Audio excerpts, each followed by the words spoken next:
Hi, welcome to AwkwardHamster. Today I'll be viewing this Blusmart 1080p HD dash cam that's dual channel. And what I mean by dual channel is that this one has two lenses, or two cameras, forward facing camera, which I'm showing right now, and also a rear facing camera. So before I go into the pros and cons, let me just go over what came inside this box. This box over here, we have the user manual, and it just goes over the operation of the camera, not so much as the installation.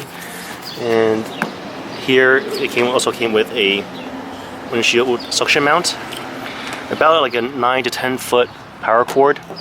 This power cord did not have a USB adapter going to it. On the other end, it's a mini USB type of connection. It also came with a mini USB cable. Now, this is the dual channel part. This is the second camera. So this second camera, it can go on the rear windshield, or if you want, you can install it by like the license plate area. And if you install it by license plate area, it came with these little screws that you can screw it on. If you install on the rear window, then it will be this adhesive, double-sided adhesive. Here's the connector for it. For this piece over here, this thick part was too thick for my vehicle's my vehicle. For the license plate area, there's already an opening. I can just unscrew it and I can see the cavity of my trunk. But because of this, I can't reach through it. I'll need to splice this cable, similar to what I did when I demonstrated the parking camera. I'll need to do that with this too. The second con is the power. So it taps into the brake light, and like this. And it did not come with a wire tap. It did not come with any sort of tapping tool. Here's the Amazon page for the Blusmart dash cam, and I'm just going to scroll to where they demonstrate the mounting options. So over here, I mentioned you can put it by the license plate, or you can place it by the rear windshield. But look at the distance from the top of the the rear window to the brake lights. That's more than 4 feet. Whereas the wiring that came with it, this part, from here measure to this part, the splitter, this is only 4 feet. So I'll need to come up with my own wiring solution if I want to place it inside the car above the rear window. As for the cord connecting the second camera to the main unit, which is this wire over here, this is about 20 feet. So it's more than enough length for me to run it and hide it so it's not visible. It also came with a 16GB micro SD card. And I'm just showing, I don't recognize this brand name, but it works. I've been using it for my tests. And let's just show the specs for this. Here's all the specs listed for this dash cam. There's a built-in battery too. And the built-in battery, I find it pretty useful for like the parking sensor. Alright. Now let's take a closer look at the HD dash cam. So we got a sensor, an image sensor right in the front over here. Then on the side, this is where I will insert the micro SD card. Then right below that is the microphone. We got a 3-inch LCD display.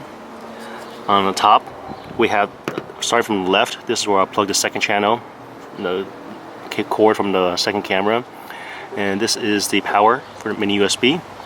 This is for the windshield suction mount. And here's a mini HDMI out. Nothing else on this side here. On the bottom, we have the power, the selection menu, left arrow, right arrow, menu, OK, then the mode. And here I place the reset button. The image quality in the daytime is decent. I can see the license plate of vehicles in front of me, to the side of me, the street signs. The color accuracy is okay. It's a little bit grainy, but to me, this dash cam costs under $100. As I mentioned before, I did try the parking sensor, and it was pretty handy. And every time I opened the door, just the motion, the vibration caused by me opening the door was enough to trigger this dash cam to wake up and start recording. This audio was recorded with the onboard microphone. Currently the windows are up. I also have the air conditioner turned on. Let me just show the menu system for this dash cam here. Alright, turn it on. Let's go to the menu.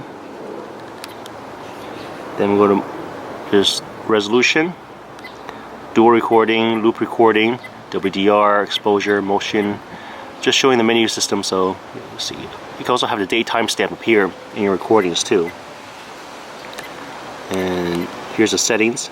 I can adjust the daytime, beep, language, frequency, screensaver. I can also, if I had like a company car, or if you have a fleet of cars, you can also place the plate number on here too, to easier identify where the recording came from, format, and default settings and version.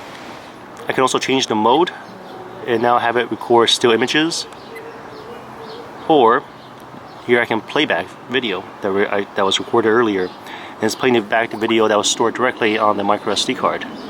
This is my second dual channel dash cam. The first one I have cost over $300, and it shows. It came with all the accessories I possibly need, and the quality was excellent.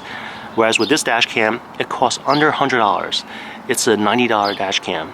And to me, it's like the quality for the front-facing camera, the 170-degree wide view angle is beautiful. But what's holding it back is I bought this primarily because it was dual channel, but the rear part is lacking accessories, mounting options, and the cord for tapping the brake lights or the rear lights is just too short. 4 feet is not enough. Also, it would have been nice if this cigarette power adapter had the USB out to charge my smartphone. Besides the con with the rear-facing camera, the front-facing camera is not bad. The quality is good, very easy to use. The mount that came with it is good, it holds up. So if I was to rate this out of 5, I'll give it a 4, just because of the issues with the back camera. Well, thanks for watching this review of the Blusmart HD dash cam. If you guys have any questions, comments, suggestions, feel free to contact me. Thanks for watching AwkwardHamster. Bye.